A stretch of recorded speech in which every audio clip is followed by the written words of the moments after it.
So the very first sign that you are actually stuck in unhealthy cycles or patterns is that you keep repeating the same relationship patterns. You keep finding yourself drawn to the same type of partner over and over again, even when you know deep down they are not good for you. Hey friend, welcome to the Rise and Rebuild podcast. This is your space to breathe again. A space for women of color, single women and single mothers to finally feel seen, deeply supported, and reminded that you don't have to do this journey alone. My name is Lydia, a certified life coach and founder of Break the Cycle Global and a proud cycle breaker. Around here, we don't just talk about life.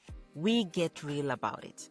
The messy, the magical, and everything in between. From breaking unhealthy cycles to mastering your mindset, navigating relationships, parenting, career, money, faith, healing, and so much more. This is where we rebuild when life doesn't go as planned. I know what it's like to feel stuck because I've been there. And now, my heart beats for women like you, ready to rise up and embrace love, abundance, and confidence. So whether you're carrying painful wounds, facing another hard season, or simply ready for a fresh start, you are in the right place, my friend. Grab your coffee, warm your tea, and welcome home. Because this is where we break, heal, and rebuild together.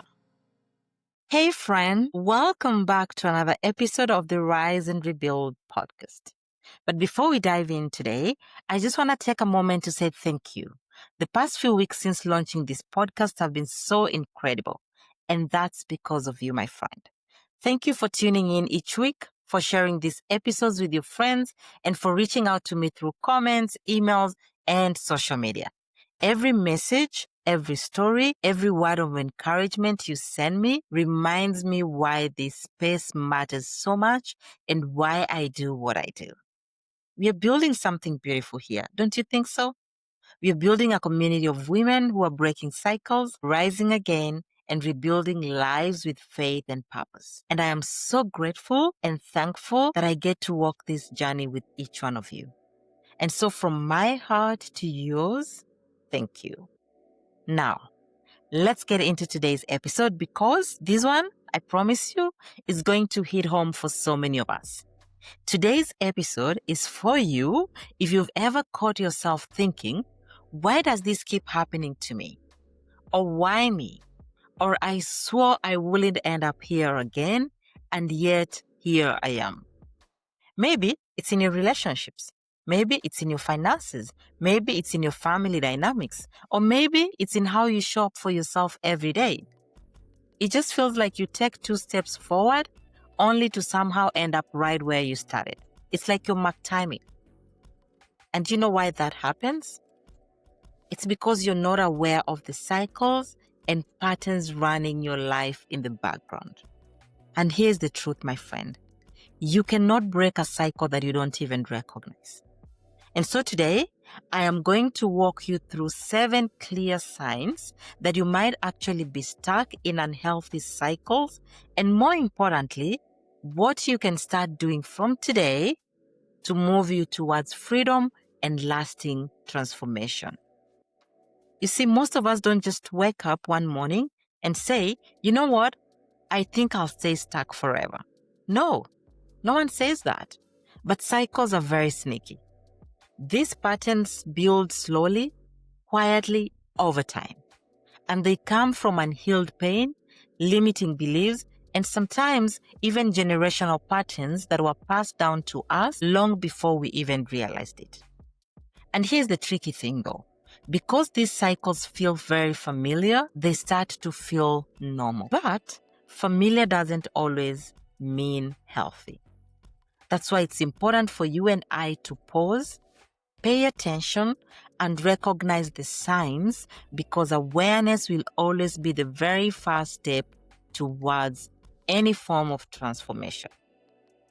And as you would imagine, my friend, I know this firsthand because I've been there. For years and years and years, I was stuck in cycles I couldn't even see. from unhealthy relationship cycles to financial struggles to unhealthy family dynamics. I kept finding myself right back in the same place, even though I promised and swore that next time things would be different. And for the longest time, as long as I can remember, I thought maybe something was definitely wrong with me. I was either cursed or this is just who I am. It runs in the family. There's nothing I can do about this. I'm too weak to break these cycles or to make a different choice. But here's what I've learned. It's not because you're weak. It's not because you're cursed. It's not because it's who you are. It's not because you are destined to repeat these patterns forever. It's actually because cycles are powerful. They're extremely powerful. But the good news, I'm the bearer of good news.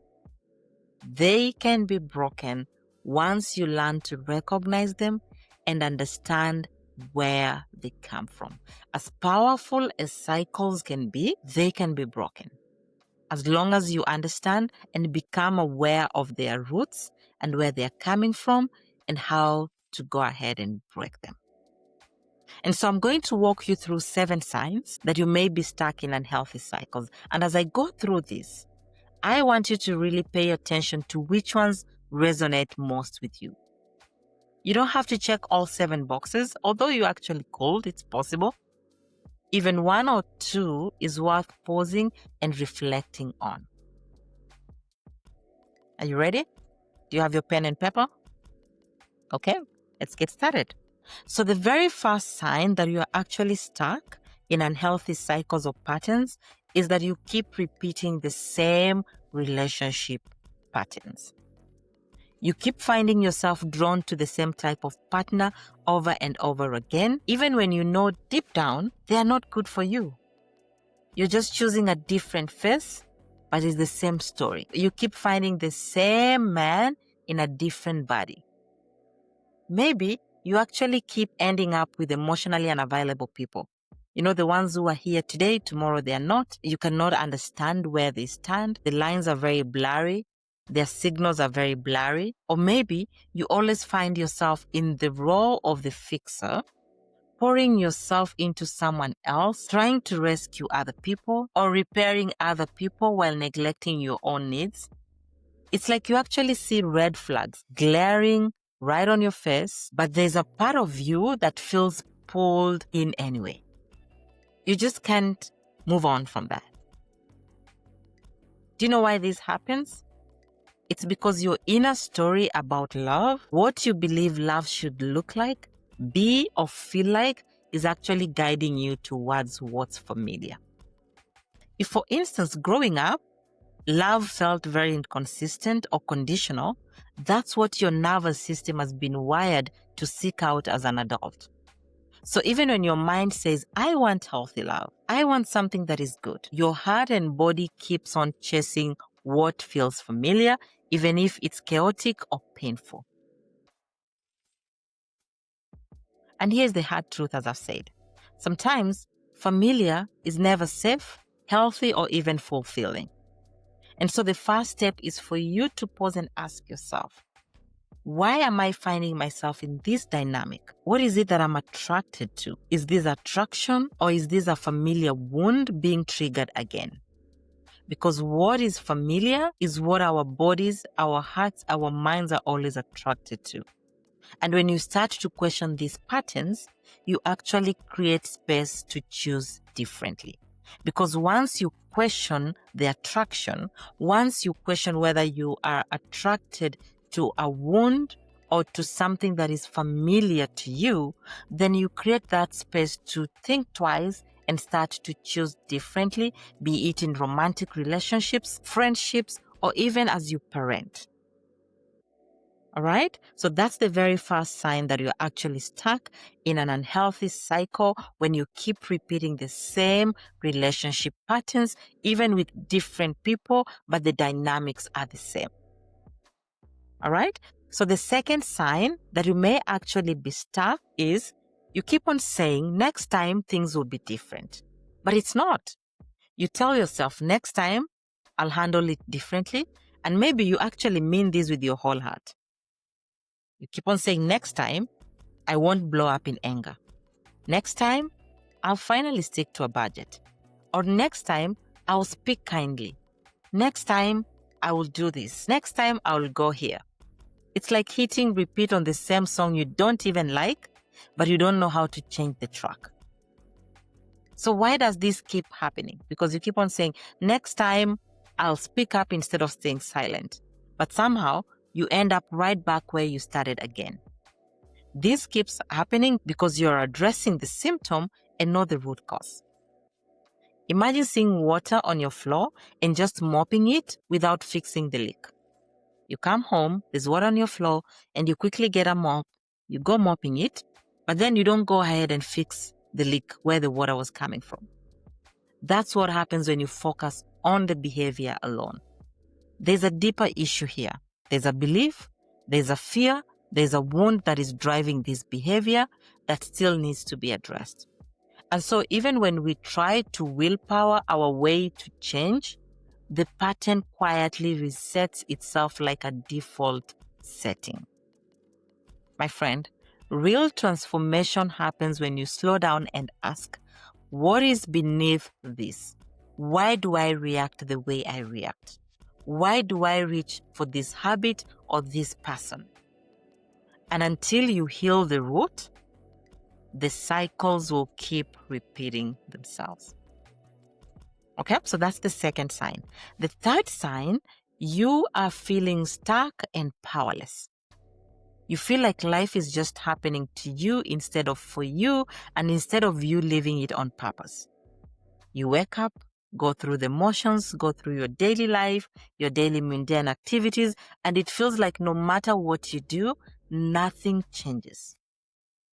It's like you're stuck on a treadmill. You know a treadmill? You're just moving but not getting anywhere. Maybe you stay in a job that you hate, you absolutely hate, because you feel there's no way out. Or you're staying in a relationship where you feel small because the alternative feels too scary to face. Or maybe you're living in fear and shame. And fear and shame have a way of keeping us frozen. And when you're frozen, it's easy to start believing the lie that you have no power, no choice, or no way forward. But here's the truth. That feeling of being powerless is part of the cycle itself. It's not who you are. It's just where you are right now. So recognizing this sign is the first step to reclaiming your agency and saying, I get to make new choices, even small ones, starting today. The fourth sign is people-pleasing and overgiving. Where are all my people pleasers here?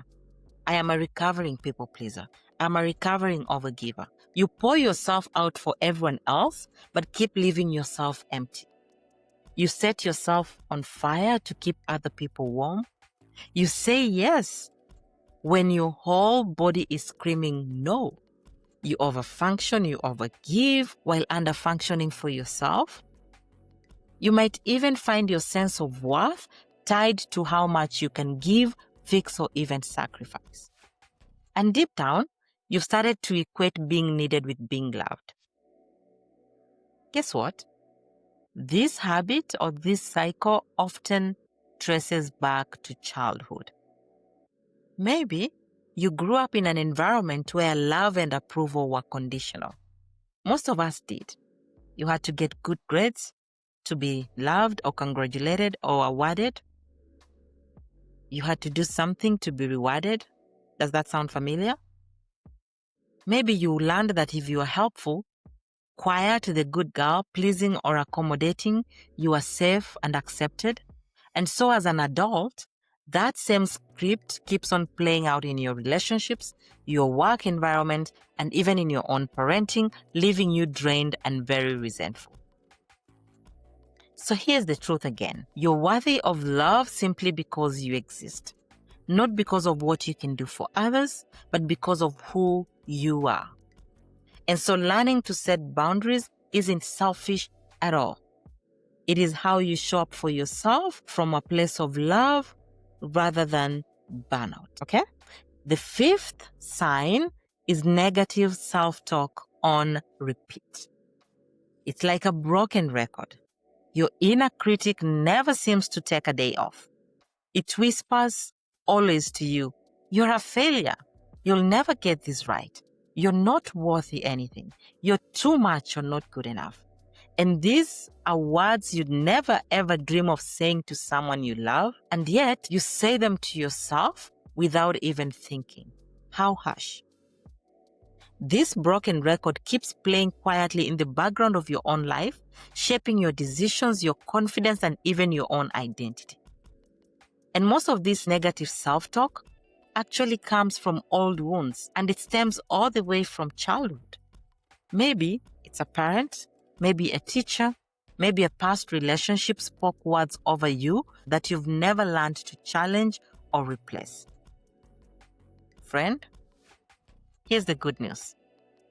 Just because a thought visits doesn't mean it has to stay. You get to catch it, cancel it, and correct it with the truth. You don't have to keep living under the weight of the lies you didn't choose. Remember that. Just because a thought visits, that thought is just visiting, doesn't mean it has to stay. You can kick it out. Catch, cancel, correct it. All right? The sixth sign is ignoring red flags. You see the signs, but you push them down. Deep down, you know something isn't right. Maybe it's a relationship. Maybe it's a job.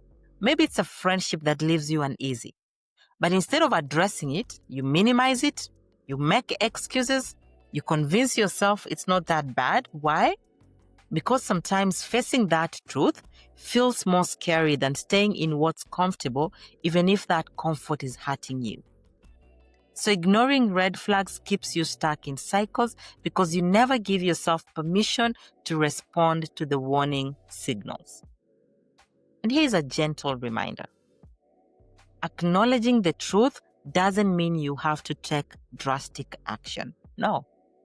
It just means you stop pretending not to see it, and that honesty is the first crack in the cycle.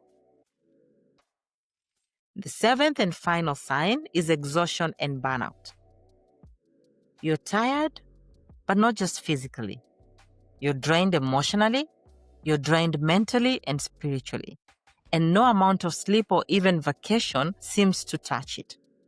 You come back from a break or vacation just as tired as before because this kind of exhaustion isn't just about being busy, it's about carrying the weight of patterns you were never meant to carry alone.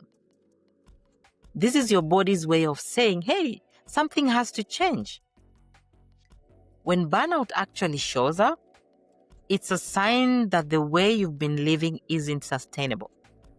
And more importantly, it's an invitation for you to step back, rest, and rebuild. Not just your schedule, but your entire way of being.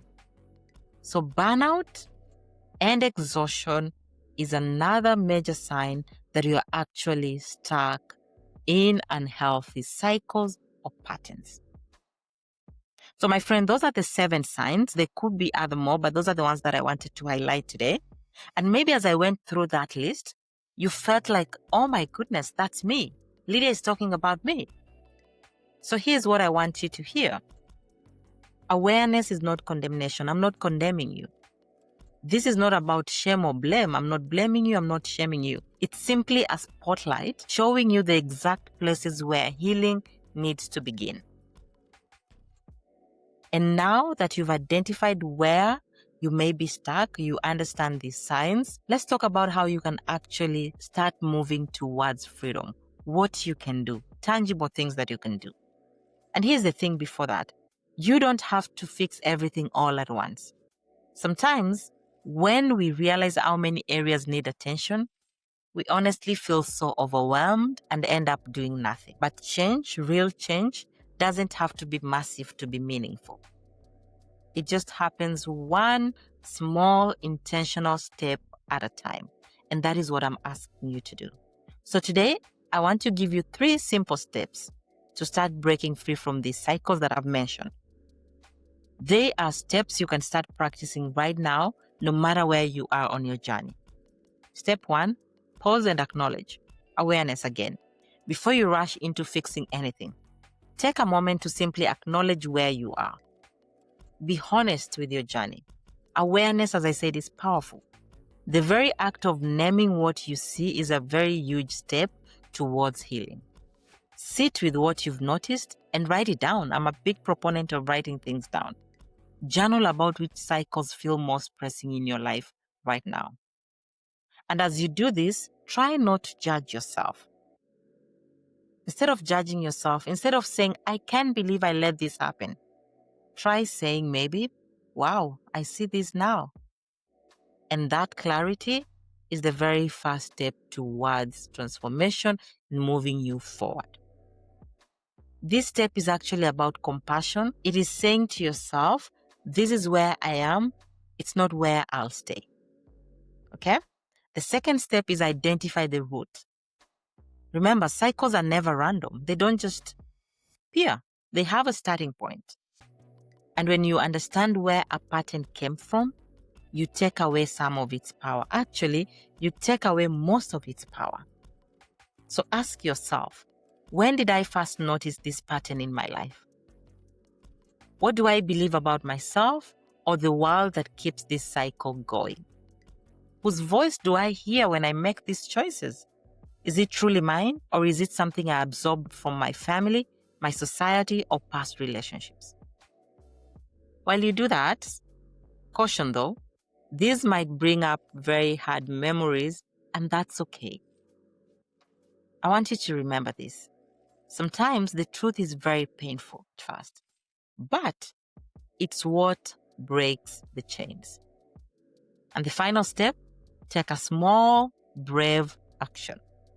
Once you've acknowledged where you are and identified the root, it's time to do something tangible but small. To be honest, this is where most of us get stuck. We think breaking free or breaking these cycles has to be some dramatic event like quitting your job overnight or cutting off everyone in your life or quitting that relationship, getting your things out and moving on. And while big decisions have their place, I acknowledge that, lasting transformation, though, starts with small, consistent steps. So think of one simple action you can take this week, today, that will disrupt that cycle. Just one. Not two, not three, just one. For example, if you tend to overgive, maybe your action today or this week is just to say no to one thing that really drains you. If you've been overspending, maybe it's time to take a 24-hour pause before making those Amazon purchases. I'm guilty of that. If you've been ignoring some red flags in a relationship, maybe it's time now to have an honest conversation, even just admitting the truth to yourself for the first time. My friend, these small steps matter. They are like small seeds. Every time you take a small action, you're planting something new in the soil of your own life, and over time, those seeds grow into freedom. So, acknowledge where you are in the journey, find out the root cause, and then take a small action today. No matter how small it looks like, it's what will propel you towards transformation. It doesn't have to be perfect. You just have to be intentional. Because when you show up with intention, even in very small ways, you start to change the narrative. Well, I know how heavy it can feel to see some of these patterns laid bare. Even speaking about them sounds very heavy. Sometimes it actually feels like this is just who I am, or this is how my family has always been. But hear me clearly. You're not broken beyond repair. Every single cycle can be broken down, and every pattern can actually be rewritten. God, your creator, the creator of the universe, has a bigger story for your life. One that is filled with freedom, peace, and hope. And it starts with you taking one brave step at a time. Taking one brave step at a time, just one. All right, my friend. So before we wrap up today's episode, I want to leave you with something that will help you take this conversation even deeper and actually put it into action. We are all about action, not just words.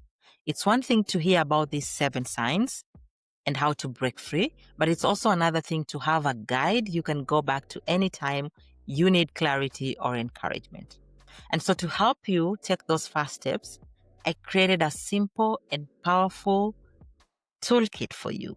It's called the Cycle Breakers Toolkit. Inside, you'll find a checklist of these 7 signs we've talked about. You'll find mindset tools to help you reframe your old stories and limiting beliefs. You'll find powerful journaling prompts to dig deeper into your emotions and experiences. There is some goal setting practices for you. There are tips for building resilience and embracing growth even when you face setbacks. There's guidance insight for setting boundaries and surrounding yourself with supportive relationships, and so much more. And there is a bonus forgiveness exercise to help you release guilt and truly move forward with freedom. And guess what? It's completely free. It's my gift to you because I believe in your journey and your ability to rewrite your story. Go ahead and grab it using the link in the show notes or visit my website, www.breakthecyclesnow.com. Good luck. All right, that's a wrap for today's episode, my friend. As usual, I would really love to hear from you. Which of these 7 signs resonated most with you? Please leave me a comment, send me a DM on Instagram, Facebook, or even email me. All the details are right there in the show notes. And don't forget to follow and subscribe this podcast so you never miss an episode. And if you're watching on YouTube, please hit that like and subscribe button so you can stay connected. Until next time, remember this, my friend. Your past does not define you. Your pain does not disqualify you. And your story is still being written. So stay grounded, stay faithful, and stay grateful. Let's break, heal, and rebuild together. Bye-bye.